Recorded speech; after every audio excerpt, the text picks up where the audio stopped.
Bien, estamos en el curso Metodología de la Investigación Científica. Y en esta oportunidad vamos a tocar el tema de la imaginación. ¿Qué cosa es la imaginación? Es la capacidad que tienen ciertas personas de ver algo diferente a lo que la mayoría de las personas ven al mirar un objeto, una pintura, o entender también de una forma diferente las palabras. Y también esto tiene una consecuencia en la manera de pensar y de actuar. Vamos a ver algunos casos históricos de lo que estamos hablando. Nosotros ya hemos hecho un ejercicio a propósito sobre la luna, ustedes han hecho. Yo he podido observar, por ejemplo, que de acuerdo a la experiencia de ustedes, han hecho un experimento diferente, ¿no? Por ejemplo, uno de ustedes, un grupo dirigido por un astrónomo, todo profesional, etc. Ya es una cosa diferente. Otro de ustedes que contó que trabaja en la noche, ¿no? Y que viene a su casa tarde, pone a ver la luna, y la experiencia que él hace es la trayectoria de la luna, ¿no? De este a oeste, o sea, la siguió la luna. Esto está influenciado por su experiencia, porque él siempre está viajando de un lado para otro, quiere ver también cómo viaja la luna, ¿no? Bueno, esta manera de ver las cosas tiene que, en el fondo, ser interpretado por la cultura, por la experiencia que uno tiene. En la diapositiva que ustedes están viendo, se presenta la manera como dibujó un inglés en 1609 la luna con un telescopio que tenía aumento de 6 nada más. 6. Noten ustedes en esta luna hay algunas imperfecciones acá. Cosa extraordinaria, porque anteriormente la gente estaba convencida de que la luna era perfecta, toda blanca, ¿no? Tal como la vemos normalmente sin apoyo de algún telescopio. Una cosa perfecta, incluso circular, ¿no es cierto? Y hay líneas continuas, es lo que uno ve. Este señor construyó un telescopio con un aumento de 6 veces y observó algunas imperfecciones, ¿no? Pero, de acuerdo a lo que nos dice el señor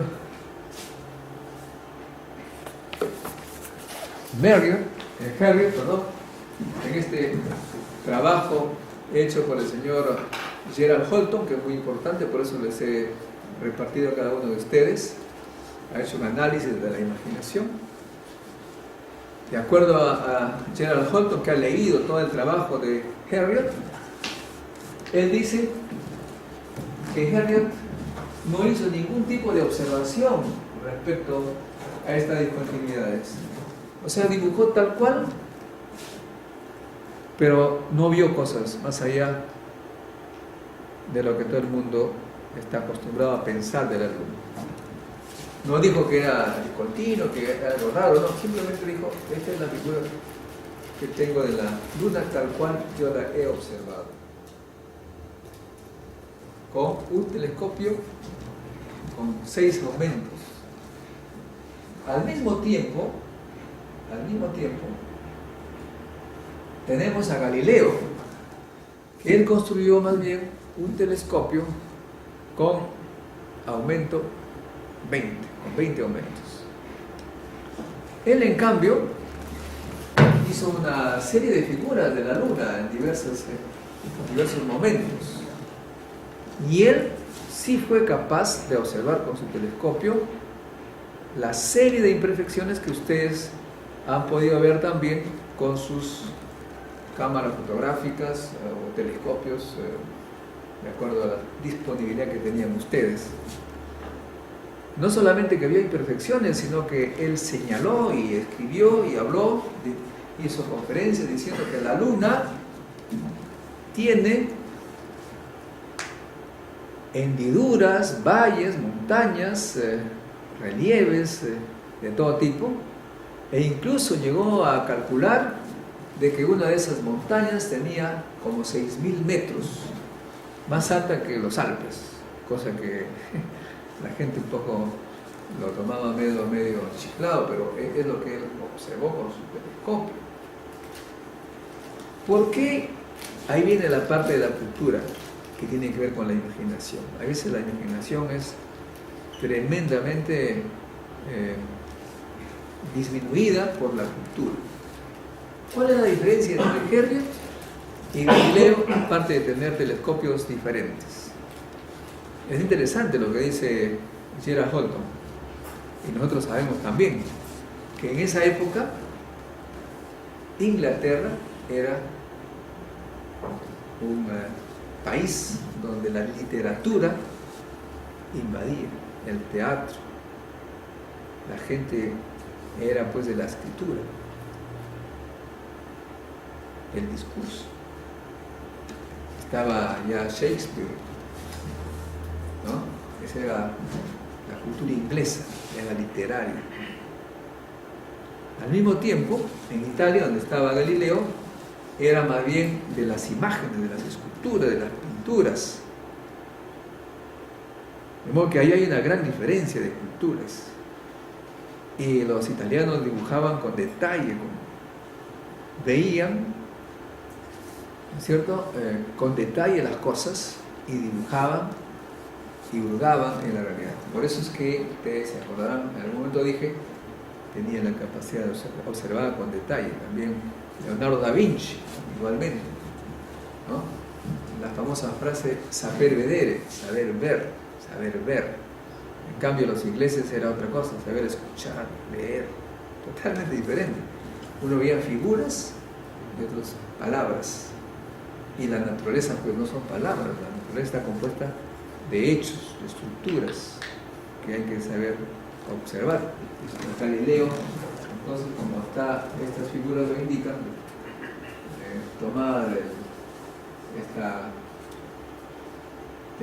conferencia que dio Gerald Horton, nota una serie de imperfecciones y llega a conclusiones fenomenales, como ustedes podrán ver. O sea que él ya observó en 1609 el hecho que estamos señalando. Ahora bien, la ciencia tiene otra de las características que lo hemos señalado también, que apenas se descubre algo interesante, esta se difunde como reguero de pólvora. Mientras más impactante es lo que se encuentra, más rápido se difunde. Y lo que encontró Galileo se difundió por el mundo entero, obviamente Europa, Francia, Alemania e Inglaterra.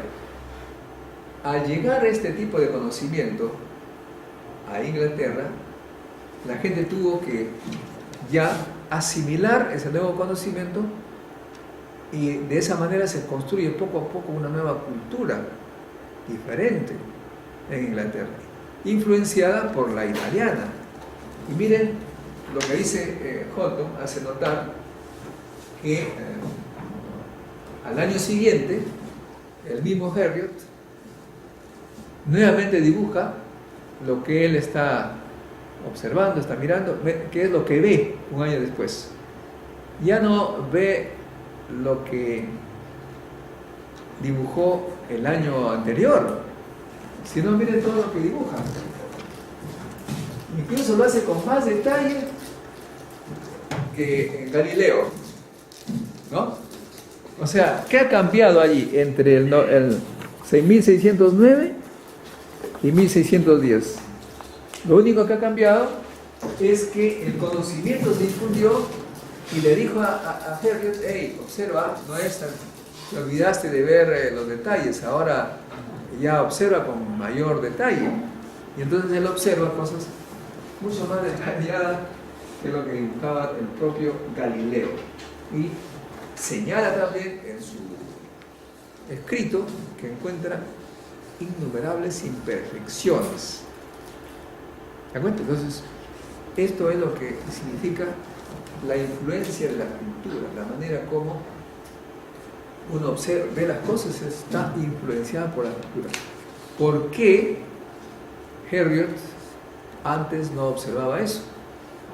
Porque en la época también, hay que señalarlo, la cultura europea en general estaba influenciada por la iglesia, y para la iglesia la luna era casi algo divino, no podía tener imperfecciones, tenía que ser perfecta. Por eso es que, como dije al principio, para que cambie la manera de ver las cosas, tiene que haber una observación experimental contundente, que sea evidente. Solamente con cosas evidentes hay la posibilidad de un cambio de cultura.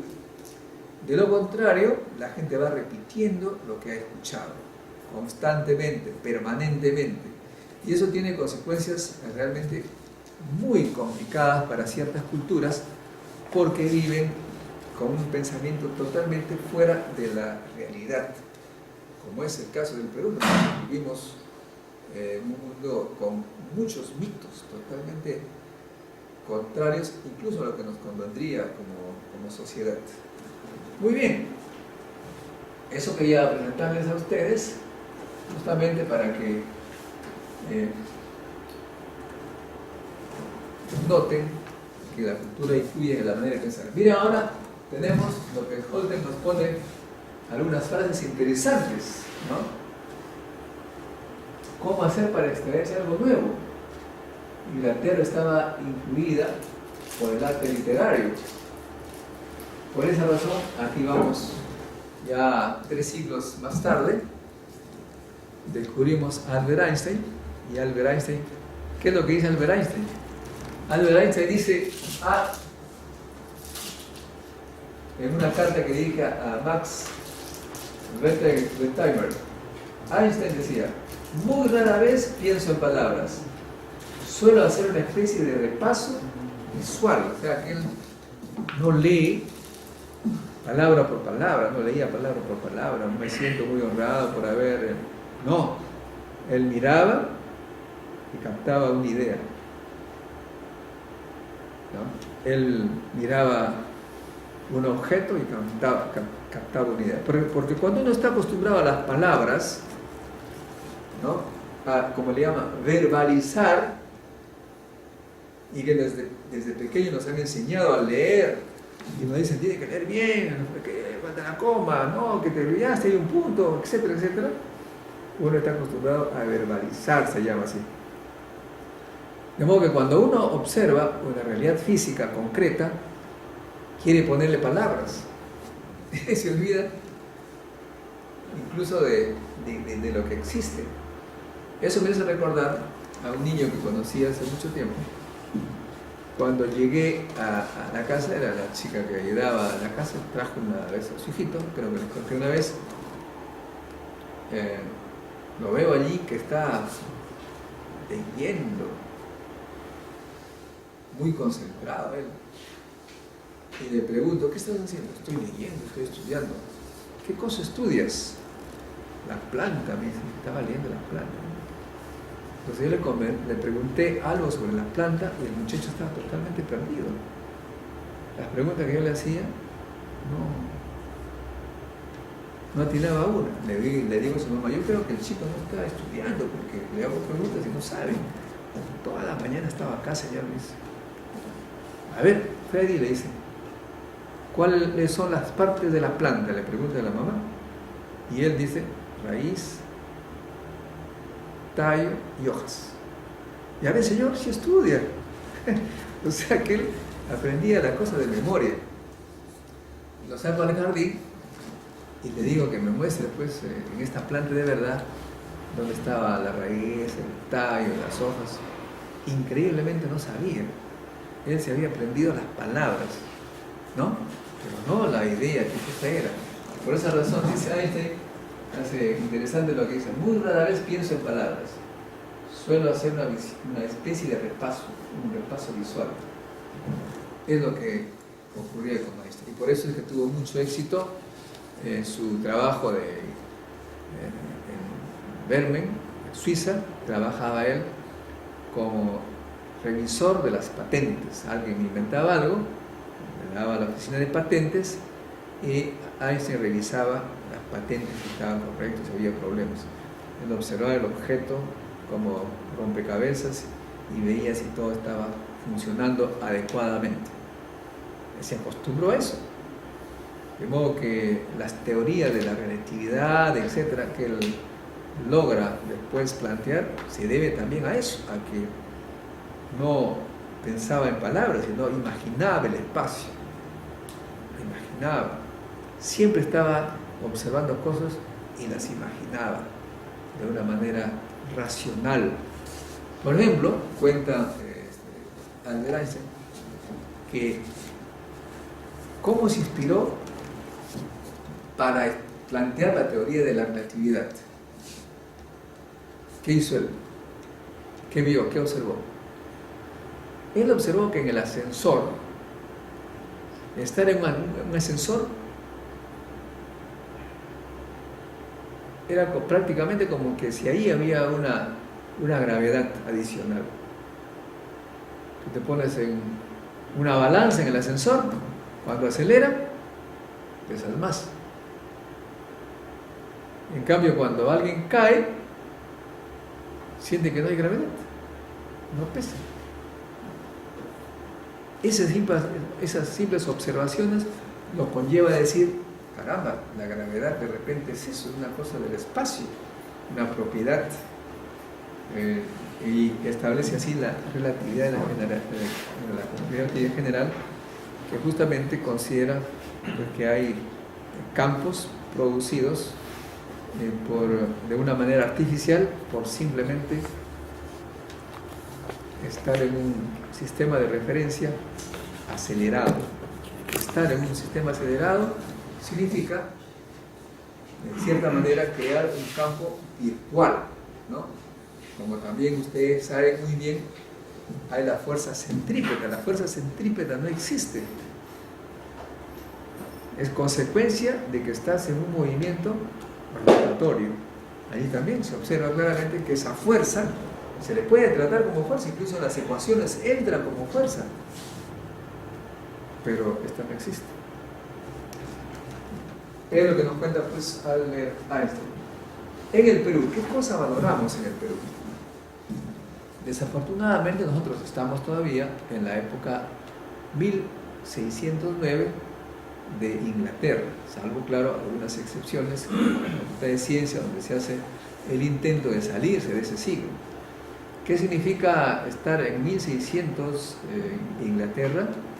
Significa que nosotros valoramos el discurso, las palabras, la manera de hablar, la manera de expresarnos, ¿no? Ustedes, cuando se refieren a determinado político, dicen, ese es un gran candidato porque habla bien, ¿no? Juega con las palabras. La famosa frase, cuando un presidente extranjero le dice,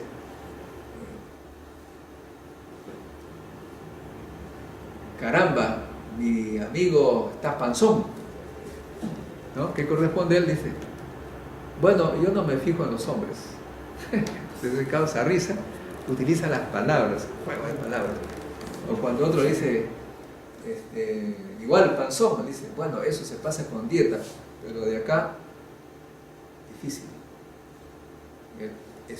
Nosotros estamos acostumbrados y la gente lo admira porque es un gran candidato, un orador, maneja las palabras. En cambio, en la época de Galileo en Italia, que bien dibuja, es un artista. Este es un gran hombre porque dibujaba bien, pintaba con detalles, ¿no? Como que esa diferencia de cultura un poco que influye en el desarrollo de la ciencia y la tecnología. Ahora bien, saliendo ya de esta parte, de la ciencia, en la época de Galileo y de Herriot, nos pasamos al siglo XX. No vamos a hacer toda, pero queremos ver el siglo XX. Hablamos nosotros ya de la época en que el átomo estaba en la mente de todos los científicos. El átomo era un concepto que se utilizaba. Los materiales están hechos de átomos pequeñísimos. Entonces hay una famosa pregunta que este es Ernst Mach, que hizo a principios del siglo XX. Dijo: ¿alguien ha visto uno? ¿Quién ha visto un átomo?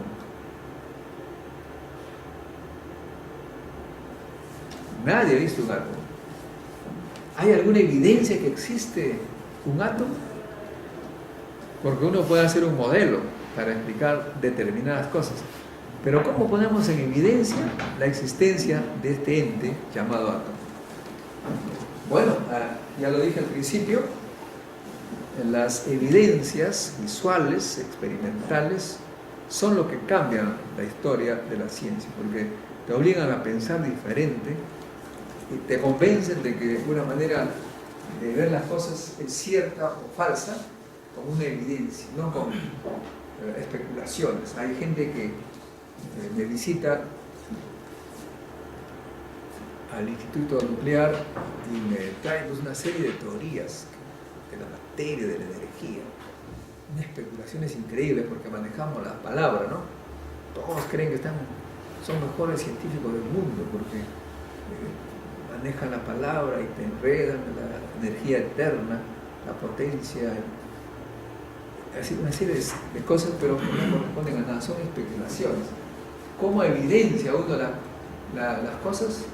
Acá, por ejemplo, hay un ejemplo de lo que Wilson en 1912 mostró en una conferencia. Es una cámara de niebla. Interesante el fenómeno. Sencillísimo. Ustedes pueden hacer una cámara de niebla en su casa, ¿no? No es tan complicado. ¿Qué cosa es una cámara de niebla? Básicamente es en la atmósfera, determinada temperatura baja, ¿no? Porque la niebla es eso. Cuando la temperatura baja, hay en la atmósfera gotitas microscópicas o no tan microscópicas de agua, se condensa y hay gotitas flotando. Pero ya eso es niebla, ¿no? Se puede hacer una cámara de niebla en el domicilio, en la casa. ¿Y qué van a observar? En este caso, lo que ellos hacen es lanzar en esta cámara de niebla partículas alfa que salen de una fuente natural. Hay fuentes naturales de alfa, minerales que salen alfa. Se le pone y se observa una serie de líneas. Pero lo interesante es que hay líneas que se interrumpen. La evidencia que existían los átomos en el ambiente era pues estas imágenes que se obtuvieron en una cámara de nieblas donde se observaba claramente que las partículas alfa tenían una trayectoria y terminaban en un punto, como si que hubieran chocado con algo realmente muy, muy denso, muy pesado, muy masivo, ¿no? Y algunas veces incluso hay un desvío de estas partículas. Esa fue una fotografía que causó mucho revuelo y la mayoría de los físicos quedó convencida de que el átomo existía. Digo la mayoría porque no todos estaban convencidos de ello, ¿no? No les fue suficiente, porque tiene también que ver con la cultura que cada uno tiene. Bueno, Otro problema es que nosotros, los hombres y mujeres, estamos acostumbrados a tratar de describir un fenómeno que observamos en función de nuestra vida cotidiana o de lo que nosotros sabemos. Por ejemplo, el señor Bohr, Niels Bohr, ¿no? Él conocía pues lo que le he mostrado hace un momento, la luna, el sol, los planetas que giran alrededor del sol, y haciendo una especie de prolongación, extensión de esa idea, el átomo lo pensó como un sistema planetario, en el que el Sol es reemplazado por el núcleo y los planetas por los electrones. Entonces observamos que los científicos hacen sus modelos en función de lo que conocen, pero no siempre es real eso. Por ejemplo, el señor Heisenberg, el físico Heisenberg, para que la mecánica cuántica sea establecida, tuvo que defender sus teorías y su pensamiento de una forma bastante agresiva, porque había resistencia, pues la gente quería ver su sistema planetario solar, sus ondas que coincidían en las órbitas de forma coherente, etc. Y él, para explicar su pensamiento, lo hizo en esta palabra, dice: en la mecánica cuántica tenemos que liberarnos antes que nada de estas descripciones intuitivas, ¿no? La nueva teoría, se refiere a la cuántica, por encima de todo debe abandonar por completo la visualizabilidad. O sea, lo que quiere decir es esta visión que se tiene en función de lo que ya se ha observado. Esa es la idea que tiene la mecánica cuántica. Entonces, en otras palabras, ya la física moderna no puede ser expresada, explicada en función de lo clásico. No puede ser así. Es otra cosa, totalmente diferente.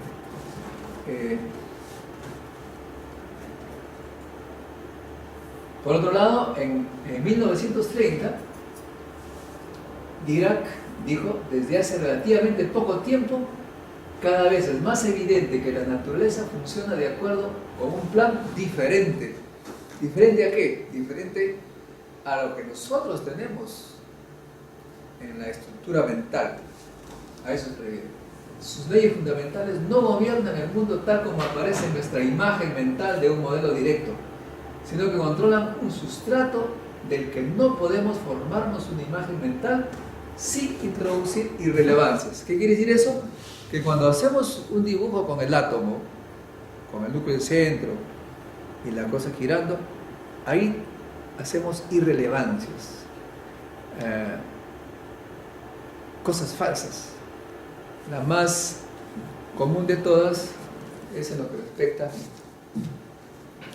al núcleo, ¿no? Ustedes seguramente han visto varias veces que el núcleo se le representa como protones y neutrones.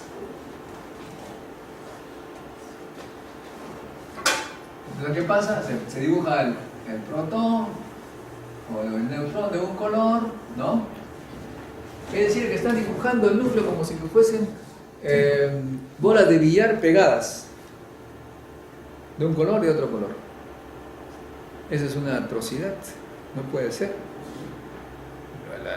Los protones y los neutrones no están pegados ahí con goma.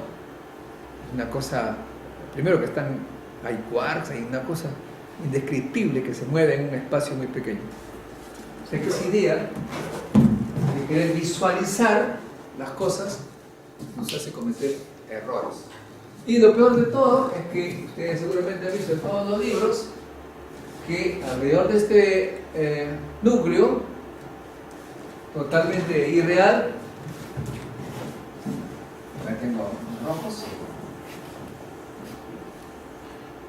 encima hacemos los electrones, estamos aquí, ¿no es cierto? Círculos, ¿no? De esa manera. ponemos electroncitos allí. Allí, por ejemplo, cometemos una cosa extraordinariamente equivocada. ¿Por qué razón? Porque simplemente pensando en la escala, nosotros más o menos sabemos que el tamaño del núcleo es como 10 a la menos 10 metros y el núcleo es como 10 a la menos 15 metros, o sea que hay una diferencia de 100.000, un factor de 100.000.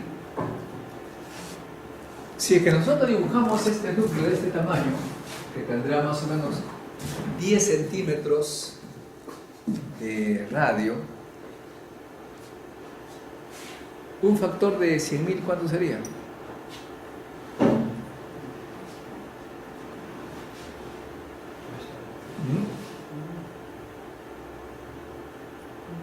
Un kilómetro, ¿cierto? Entonces yo tendría que dibujar el electrón por, no sé, pues por tal vez 2 de mayo, por allí, o Puente Caquetá. O sea que al tratar de visualizar el átomo de esta manera, pues cometemos, como dice acá el Dirac, estamos introduciendo irrelevancias. O sea que es difícil pues imaginar la física a través de figuritas como la que ustedes están observando. Ok, bueno, acá tenemos otro aspecto. Ya no es la cámara de niebla, sino la cámara de burbujas.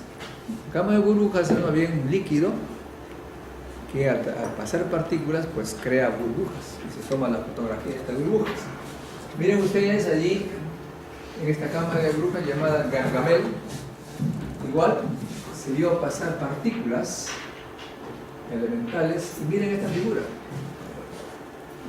Cosas curiosas, porque antes nosotros habíamos señalado que la partícula alfa llegaba a un sitio y desaparecía. De esa manera uno deducía que ahí había un átomo con el que chocó. Pero en este caso,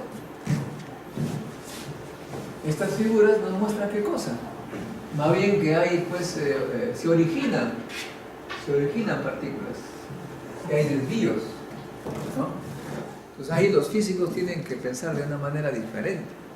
La única manera de explicar esta figura, estas fotos, es asumiendo la existencia de partículas neutras.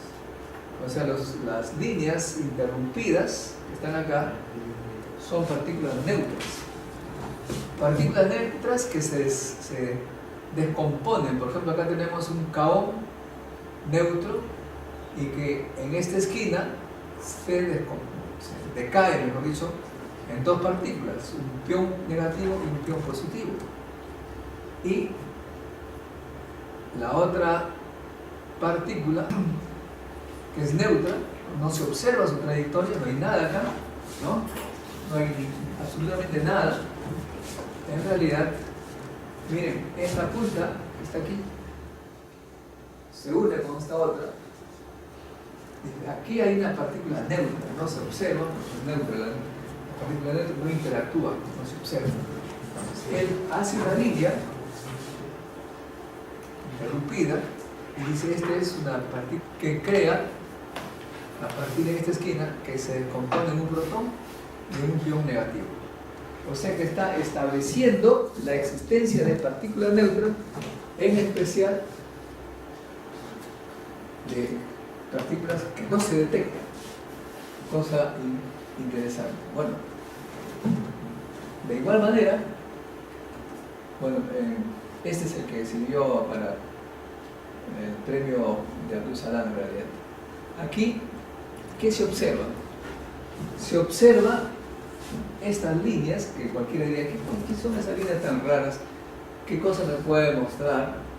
Estas líneas son de electrones, que notan ustedes está un poco desviada, porque generalmente para saber que son cargadas se pone un campo magnético, entonces se desvía un poco, porque si no hubiera campo magnético sería línea recta. Pero lo interesante es que salen partículas que por acá de ambos lados. ¿cómo se explica este asunto de que salen partículas y no hay no ocurre como en los anteriores casos que hay descomposición en otros, simplemente sigue su camino? La explicación que se le da es la existencia, como en el caso de la interacción de electrones. Un electrón con otro electrón interactúan porque hay un quantum de luz que interactúa. Para este caso establece la existencia de unas nuevas partículas, las partículas, los mesones, tanto el mesón W, ¿no?, y el mesón Z. ¿Qué cosa es el mesón Z? Que es neutro. Es una partícula que interactúa con los electrones sin cambiarle de naturaleza. O sea que el electrón va por un camino, sale una partícula neutra llamada Z y solamente lo que hace es desviarse. Esto acompañada de un neutrino. Este descubrimiento, interpretando las figuritas que salen de las cámaras, en este caso de burbujas, para establecer la veracidad o parte de la veracidad de la llamada teoría estándar, el modelo estándar. El modelo estándar necesitaba, porque en su modelo decía tiene que haber una partícula WZ y Z0, y además se establecía la unificación del campo electromagnético y el débil, el que es responsable de la radioactividad. Salió el campo electrodébil. Y esta simple interpretación, totalmente diferente a la que había antes, pues le valió el premio Nobel a este científico y también a Carlo Rubbia, un italiano que estuvo acá. Los dos vinieron al Perú y nos explicaron con lujo de detalles, los dos acá en Lima, de sus descubrimientos. Pero cada vez se hace más complicada la cosa, porque lo que ustedes han visto hace un momento son cámara de nieblas, cámara de burbujas. Bueno, la de burbujas es un poco grande, pero de todas maneras es una cosa elemental. Sí. Pero cuando habló del bosón Z, lograron descubrir, o sea, lograron ver a la interacción del bosón Z, o simplemente asumieron de que había una partícula bosón Z. Claro, solamente la asumieron, pues, porque justamente acá se ve también lo mismo, ¿no? Lo que pasa es que el bosón Z, como toda partícula neutra, no se puede detectar, es indetectable, directamente en todo caso. Pero este bosón Z, de acuerdo a lo que ellos plantean, en un punto dado se desintegra en otras partículas que sí se pueden detectar. Por esa manera es que se deduce la existencia de este bosón Z. Esa es una hipótesis que se hace. Justamente a eso iba. En esta teoría, en este modelo estándar, se plantea también la existencia, como ustedes saben muy bien, del llamado bosón de Higgs, más conocido como la partícula Dios, y que tenía una masa, pues, descomunal, ¿no? Esta partícula, para poder verla, había que concentrar colisión de protones que en su centro de masa tuvieran esa energía cinética, más de esa energía cinética, para que parte de ella se convierta en este bosón de Higgs. Y esto es lo que observaron, miren. La hipótesis que ellos hacen es que hubieron justamente la creación de dos bosones Z0, del que estamos hablando. Pero ¿cómo establecen la existencia de esos dos Z0? Porque de este punto salen dos partículas. En este caso está con color verde. Esta partícula son dos electrones. Y del otro bosón, del segundo bosón Z0, salen dos muones, que son las líneas rojas. O sea, lo que ellos detectan son los electrones y los muones, que sí se pueden detectar. Y calculando su energía y su momento lineal, deducen que salieron de una partícula neutra, el Z0. Y justamente en el modelo, el bosón de Higgs se podía, una de las formas de desintegrarse o de decaer, era emitiendo dos bosones Z. De modo que, imagínense ustedes, cómo se ha ido complicando con el tiempo desde Galileo, Herriot, cómo se va interpretando las cosas con modelos basados en lo que los anteriores científicos han ido planteando. Siempre hay alguien que irrumpe y cambia. En este caso, en la física de partículas, tenemos que remontarnos a esta realidad. En 1912 se observó en una cámara de niebla que las partículas alfa tenían trayectoria y se paraban en seco o se desviaban. O sea que esta manera nueva de ver la física, para ver qué partículas pueden pasar y en realidad establecer hipótesis que existen estas partículas que nadie la ve, ¿no? Es usando las trayectorias, que en este caso cámara de niebla, la otra cámara de burbujas, pero ahora son gigantescos detectores que les mostré en la clase anterior, que son analizadas por detectores del tamaño de más o menos de este edificio tal vez, y que finalmente son tratados en un número tan grande de eventos para escoger cuál es el que probablemente sea correspondiente a la producción de bosón de Higgs. La cámara de nieblas y la cámara de burbujas que yo les he mostrado también esas fotos han sido seleccionadas de una gran cantidad de fotos. No es que sale una foto y ya, ahí sale, no. Se tiene que buscar y se tiene que ver cuál es de lo que estamos buscando. Y ahí viene la capacidad que le dije al inicio de ver. Hay que tener la capacidad de ver entre tantas cosas lo que es relevante. De modo que ustedes como científicos jóvenes tienen que acostumbrarse, por supuesto, estudiar a los profesores, los libros, pero siempre tienen que estar dispuestos a romper ese esquema, porque si no rompen ese esquema, lo único que podrían hacer es verificar lo que otros han probado. Probé que el profesor tiene razón, probé que el científico A tuvo razón.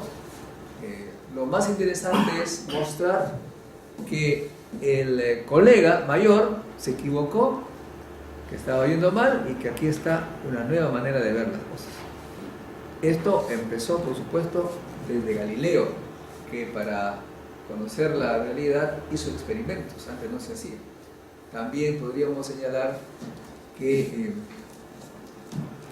acá no hemos mencionado también a Rutherford, que cuando comenzó a estudiar la materia haciendo colisiones nucleares, o sea, un haz de partículas que llegan y chocan con una hoja de un metal.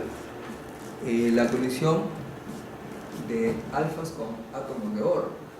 Y ahora, porque él cuando Rutherford estableció esa idea de hacer chocar una partícula con otra, se inició todo un campo de investigación. ¿Por qué razón? Porque al chocar una partícula alfa con un núcleo y al desviarse, se dedujo el tamaño del núcleo. Pero luego se vio de que la partícula alfa no llegaba al núcleo. La repulsión colombiana hacía que se desviara nada más. Por eso es que dedujo más o menos la famosa dispersión de Rutherford, ¿no? Pero luego, ya no con partículas alfa de una fuente natural, sino con un acelerador, aumentó y aumentó la energía, él y otros físicos, al punto que los choques creaba rupturas, arrancaba partículas de un núcleo aparentemente indestructible, salían otras y se inició lo que se llamó las reacciones nucleares. Y luego se comenzó a aumentar la energía cada vez más con la tecnología de la ingeniería eléctrica y electrónica. Mientras mayor energía salía, más partículas se producían. Y como digo, ahora ya con la energía que se ha generado en el CERN, se ha logrado producir la partícula, el bosón de Higgs. La pregunta es, ¿creen ustedes que esa es la última partícula que puede crearse? ¿No será que si aumentamos la energía más con los modernos métodos tecnológicos, no será que van a salir otras partículas y vamos a tener que plantear otras teorías? Yo estoy por decir que así será. Es más, ya se sabe actualmente, entre que todos ellos han avanzado en el conocimiento de la materia, al punto que nosotros lo leemos en los libros, ya en el camino se ha descubierto que solamente esto forma parte del 5% de lo que realmente existe en el universo. O sea que tanto esfuerzo por conocer supuestamente el universo, y descubrimos qué cosa, que en realidad lo que hemos descubierto es que ese mundo que estamos analizando es solamente el 5% de lo que hay en realidad y que no podemos hasta ahora ni siquiera detectar, no sabemos. O sea, es una cosa impresionante, por lo menos a mí me impresiona saber que por aquí están pasando partículas que no podemos detectar, no las sentimos, pero existen. O sea que los modelos que tenemos nosotros es solamente el modelo de un universo parcial. Por esa razón, Einstein dijo en alguna oportunidad que lo que él ha descubierto es simplemente equivalente a levantar el telón, la esquinita de un telón del teatro, nada más. Y se cumple ahora, pues la ciencia es eso. Cada paso es en realidad el descubrimiento de que hay un mundo cada vez mayor. La función de esta charla, esta clase, es muy simple, ¿no? Se requiere bastante imaginación para la ciencia. Si no tenemos imaginación, vamos a repetir las cosas. Sin embargo, hay un famoso inventor, Thomas Edison, que dijo: el ingenio requiere 1% de inspiración y 99% de transpiración. Pero ojo, él era un inventor. Nosotros estamos hablando de ciencia. ¿Es lo mismo ciencia y tecnología? Es la pregunta que yo les planteo, a ver qué pueden responder para esta práctica que van ustedes a redactar. Thomas Edison dijo que el ingenio requiere 1% de inspiración y 99% de transpiración. Nosotros hemos visto todo lo contrario, se requiere imaginación para irrumpir, para crear cosas nuevas. ¿Por qué hay esa diferencia? Hace poco, en la transferencia de cargo en el Colegio de Ingenieros del Perú, en la hora decano nacional Carlos Herrera Descalzi, ustedes van a analizar lo que él dijo. Él dijo: nosotros los ingenieros somos diferentes a los científicos, porque los científicos descubren lo que existe, ¿ah? En cambio los ingenieros modificamos la realidad. ¿No? Pueden copiar esa frase que dijo Carlos Herrera Descalzi. Los científicos descubren lo que ya existe y nosotros modificamos la realidad para beneficio de la humanidad. Esas palabras, ¿cómo la analizan ustedes? Esa frase que la dijo, ¿cómo ustedes la interpretan? Quiere decir, tiene razón, ¿no? Los científicos descubren lo que existe y los ingenieros cambian la realidad. Con esa pregunta vamos a terminar y, como siempre, les invito a participar en el encuentro científico internacional que vamos a tener el 31 de julio, el 2 de agosto. ¿Alguna pregunta? A ver, usted repita su pregunta para grabar. ¿Cómo se cambiaría la forma de ver los fenómenos? ¿Cómo se cambiaría la manera de ver los fenómenos? Lo que he podido observar de la experiencia, de la historia, es que hay espíritus rebeldes. Espíritus rebeldes que no han sufrido una educación convencional. ¿A qué me refiero? Para ser más prácticos, les voy a poner algunos ejemplos. Por ejemplo, aquí tenemos, lo he señalado, al señor Steve Jobs. Steve Jobs prácticamente abandonó la universidad en el primer año. Era un hombre totalmente fuera del mundo normal, entre comillas, era un anormal. ¿Por qué razón? Lo dije una vez. Primero, que fue abandonado por sus padres. Lo pusieron en un orfelinato y nadie lo quería adoptar. Se sintió raro él. Nadie lo quería. Lo adoptó una pareja muy pobre, que no tenía plata para educarlo. Se sintió realmente diferente, así. Y se le dio por el misticismo, se fue en su adolescencia a la India para ver esas teorías del místico, estas cosas que salen con sus túnicas, ¿no?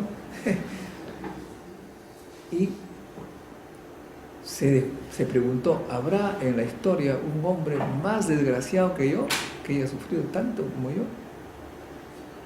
Y se puso a buscar y encontró que el otro fue nada más y nada menos que Newton. ¿Por qué Newton? Porque Newton, no sé si les conté una vez, pero Newton nació huérfano, imagínense. O sea, él murió, su padre murió y él nació después. Su madre se casó con otra persona y este señor, el padrastro, no lo quería él, a Newton. Lo dejó abandonado con su abuelo.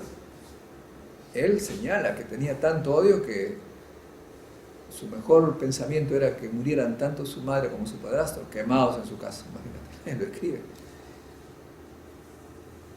O sea que no fue educado por el padre, tanto Steve Jobs como Newton. Cuando uno no es educado por una estructura disciplinada, militaroide, etc., su cerebro es libre, es diferente. En cambio, si está acostumbrado a la disciplina, a obedecer órdenes, no podrá ser imaginativo, porque tiene que obedecer lo que le dice el profesor, lo que le dice el orden superior. Pero la imaginación justamente viene de los que no tienen esa estructura de educación. Nosotros, desafortunadamente, en Perú, la educación es esa, muy autoritaria, ¿no? Y Einstein mismo dijo, ¿no? Cuando quiero explicar la teoría de la relatividad, más fácil es explicársela a un niño de 11 años que no está educado. Él comprende más rápido que uno que ya tiene su doctorado. Eso está reestructurado, ¿no? De modo que eso es lo que yo podría señalar, ¿no? Pero nosotros cambiar y ser más imaginativos, un poco difícil, ya tenemos la estructura. Podemos hacer esfuerzo, por supuesto, olvidarnos de lo que sabemos y tratar de buscar otro tipo de explicación.